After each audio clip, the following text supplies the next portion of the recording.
Ya, kita sudah banyak berbincang mengenai bagaimana program Koperasi Merah Putih, tapi yang mungkin menjadi banyak pertanyaan juga Pak Menteri.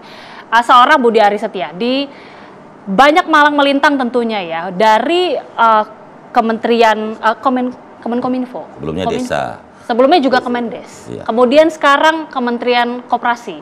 Ini bagaimana shifting dan apa yang bisa mempengaruhi dari satu pemerintahan dari satu kementerian ke kementerian lainnya?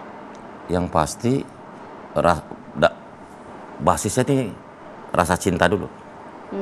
Begitu kita ditugaskan, kita kan menjalankan penugasan.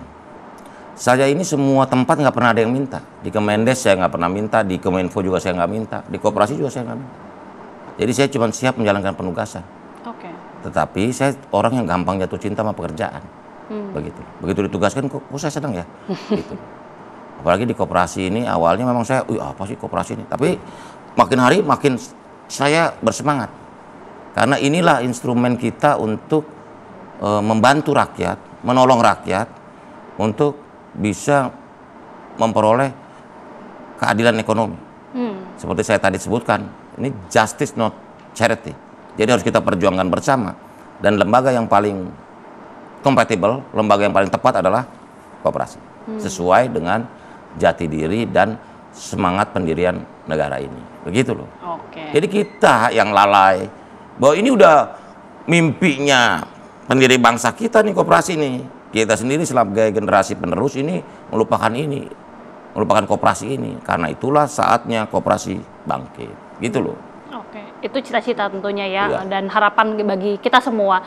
Dan sekarang dengan amanah sebagai Menteri Koperasi, ada banyak kemudian penugasan dalam perjalanan karir Pak Menteri sejauh ini. Iya. Sampai saat ini menjabat sebagai Menteri Koperasi Republik Indonesia. Bagaimana kemudian harapannya melihat ada banyak program-program pemerintah yang akan dilakukan ke depannya, dan juga integritas dari kementerian tentunya juga harus tetap dijaga. Harapannya dari seorang Budi Aris Setiadi seperti apa? Jadi gini, program Kopdas Kelurahan Merah Putih ini harus kita jaga kredibilitasnya. Karena ini pertaruhan kita tentang nasib rakyat. Karena saya yakin kalau Kopdas Kelurahan Merah Putih ini berjalan dengan baik, ini akan merubah tatanan sosial ekonomi khususnya di desa. Keadilan distributif akan terwujud. Keadilan ekonomi terwujud. Masyarakat akan meningkat.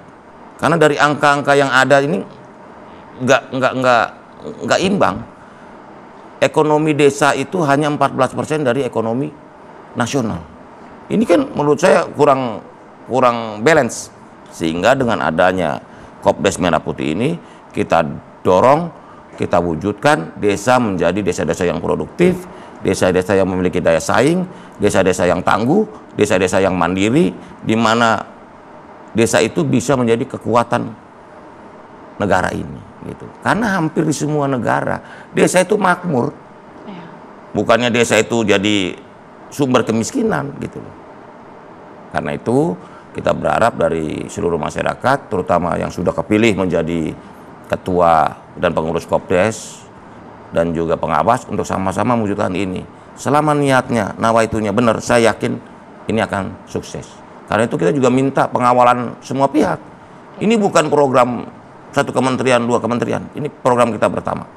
Untuk kita kawal program ini agar manfaatnya bisa dirasakan seluruh masyarakat Indonesia. Begitu. Harapan kita bersama tentunya. Betul. Dan tentunya selamat bertugas Pak Menteri. Ada banyak program dengan target-target yang akan harus dilakukan sampai ke depannya. Tapi terima kasih sekali lagi Pak Menteri Koperasi Republik Indonesia Budi Aris Setiadi sudah bergabung bersama kami. Selamat malam. On One TV One. Sehat selalu Pak Menteri. Sehat selalu Mbak. Dan perbincangan tadi pemirsa juga sekaligus menutup perjumpaan kita di One on One. Mewakili kru bertugas, saya Agita Malika mengucapkan terima kasih. Selamat malam, sampai jumpa.